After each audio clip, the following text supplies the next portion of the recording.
On September 10th, 2025, a tragic event unfolded at Utah Valley University.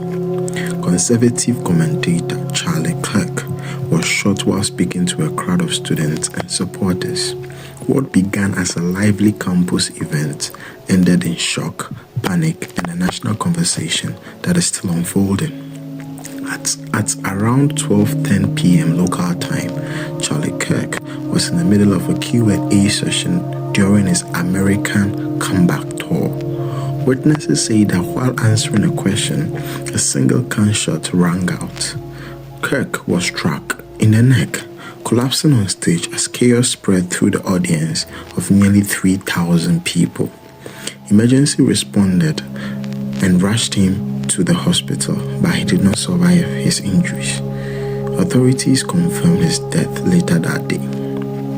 Investigators believe the shots may have come from a rooftop near the venue, but the exact location is still under review.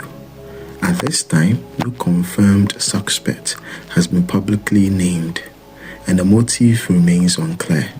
While 2 individuals were briefly detained, they were later ruled out. Local police, state officials, and federal agencies, including the FBI, are now looking together to identify the shooter and piece together how this attack happened. The news of Kirk's death has sparked widespread reaction. President of the United States, President Donald Trump, expressed his condolences, calling for prayers for Kirk's family. Utah's Governor, Spencer Cox, expressed the shooting as a political assassination.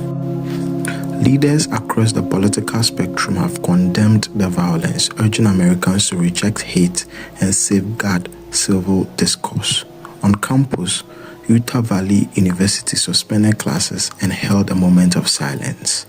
Vigils and memorials have since appeared, with many expressing grief and disbelief. At this stage, much remains uncertain. Who carried out this attack, why it happened, and what it means for the future of public events in America. What is clear, however, is that this tragedy has left a lasting mark not only on Kirk's family and supporters, but on a nation already deeply divided. As investigations continue, the questions now turn to security, safety, and how political conversations can take place without fear of violence.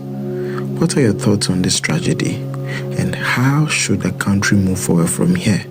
Share your perspective in the comments.